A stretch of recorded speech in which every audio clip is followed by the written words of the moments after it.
Okay, we're on Tzadi Vav.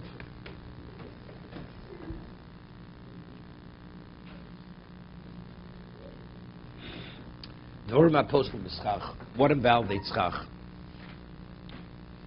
Schach posul posil be'emtze barbrot tvochim. If you have schach posul, we discussed this already, you have iron rods. So if it's less than 4 tvochim, you can even sit under it, and it doesn't divide the sukkah. But if you have a continuous expanse of 4 tvochim of schach posul, whatever it may be, firstly, you can't sit under it. Secondly, it divides the sukkah. So let's say you're sitting at the, you have 3 walls, and you have schach posul straight across, and you're sitting at the farther end, not where the back wall is. You're not in the sukkah, because those 2 walls are separated from the 3 walls. Because schach posul divides the sukkah.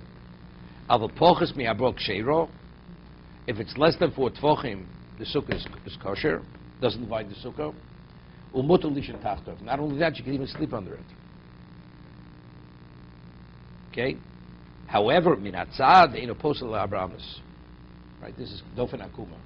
But if we're speaking about the vertical wall is separated from the schach less than 4 amos, meaning you have a ceiling, and you have a skylight in the center, and you open it up, and you put kosher schach in the middle of the ceiling. And if you measure from the vertical wall to the schach, you have 3 feet. 4 feet. You still could sit under that schach, but it's 4 feet from the vertical wall. But that's lachem shesina dofen akuma, that we see the ceiling as an extension of the vertical wall, so therefore the wall is touching the schach. But if it's 4 amos, the sukkah is invalidated because there's a separation between the schach and the wall. But if it's less than 4 amos, kshera. So play it safe. It's less than 6 feet. It's not a problem. Damina dofen akuma. We apply the principle of the bent wall. Right? It's called the bent wall. We see that the horizontal wall is an extension of the what? Of the vertical. We see as if the wall has been bent.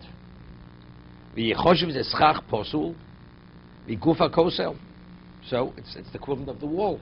The schach posel over the ceiling, which doesn't qualify schach, we see it as part of the wall. So if you see it as part of the wall, to validate a sukkah, what do you need? The walls have to touch the schach. So here the wall is touching the schach. It's not a vertical wall. The reason why this is valid, it has nothing. It's not based on any rational understanding, like lovud. It's a Mishnah. You have a house where the ceiling actually was broken in the center, or diminished. And you put schach, permanent house. Well, the permanence is only the problem only in the schach, not in the walls. Right? The walls can be permanent walls. Hilkach by shnifchas be'emtza v'sichah mokum b'chas v'nisha min atikra soviv bein schach kosher.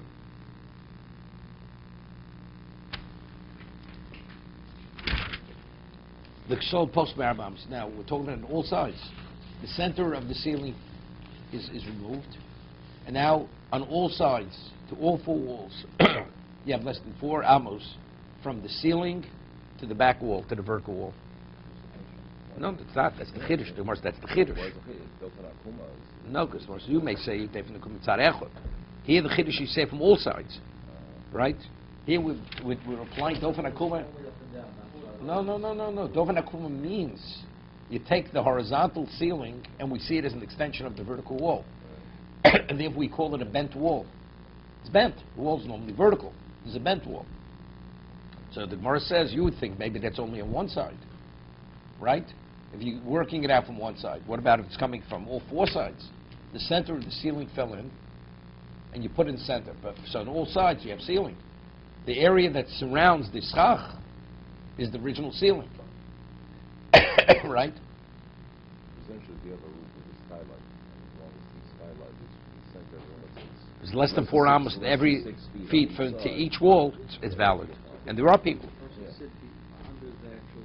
No, that you can't. It's a ceiling. If you sit under a wall, the wall's not kosher. It's not valid.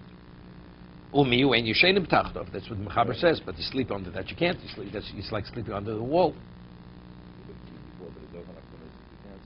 No. Under the schach, not a dofen akuma. No, it's schach posel, which is less than four tefachim. Less than 4 tefachim. 1 second.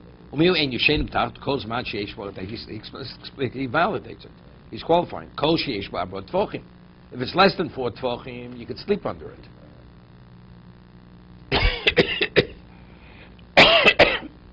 Now it is important. It's interesting. This comes out interesting. Let's say you have an overhang on a house, and the overhang is less than 4 tefachim. It's less than 16 inches. Something juts out, and you have the schach going till the overhang, right? And now you want to sit directly under that slight overhang, which is a little more than a foot. Shouldn't be a problem, right? Because that overhang is schach posel. No, part of your body is under that overhang. No, in the sukkah. You're in the sukkah. You're back, right? Crowded. You're pushed against the wall. So let's say, and it's like, let's say 4 tefachim. 15 inches extends. 15 inches less than 4 tefachim, right?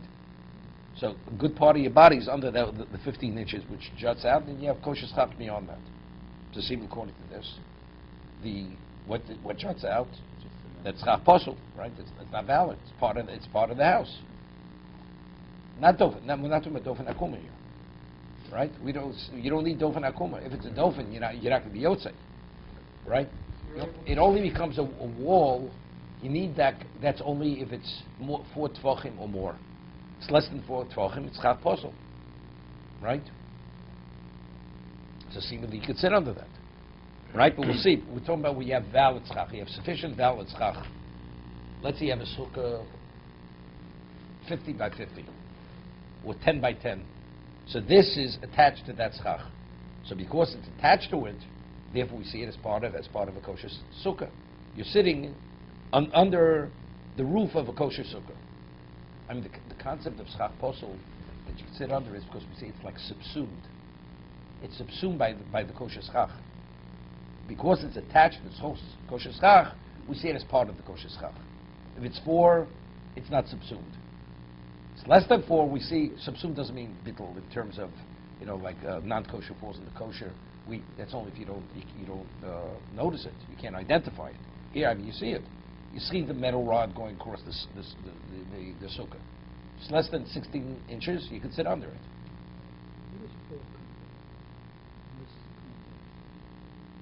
Seemingly, it's a lochum. You see that? It's a lochum. No, 4. No. 4 is always, because that's called moko. We have it in Shabbos. The Gemara says that reason. No. 4. No. When you put something in a person's hand, the Gemara says there's a question. If you want to be in violation of transporting, you have to put it in a location which is 16 by 16 inches, 4 tefachim.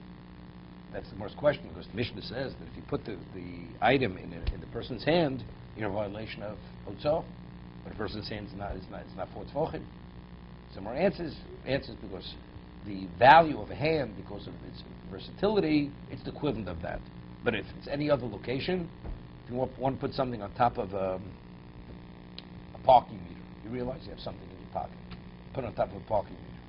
You're not in violation on the Torah level, because it's not a mokum hanocha.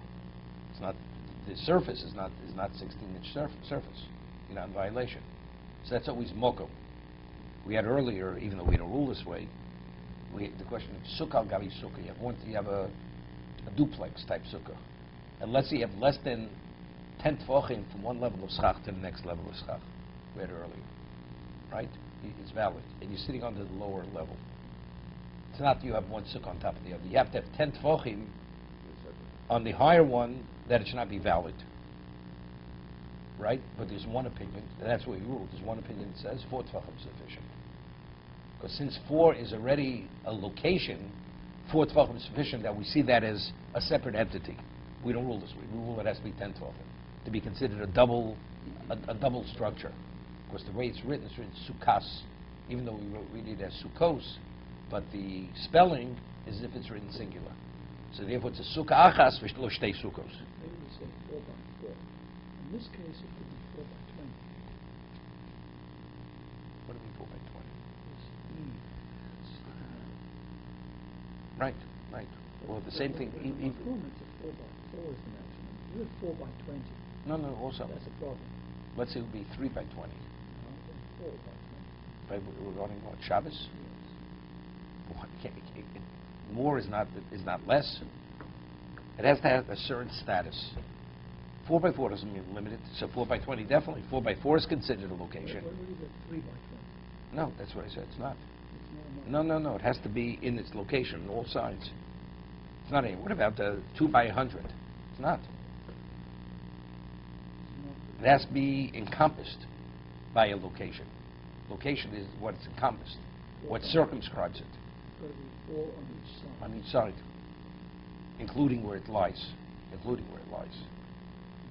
that we have also in Dollar Amos, this is coincidental. I mean, in terms of the Dollar Amos is the Makom of the person, and Dollar Makom is also. Well, Dalar Amos here is different.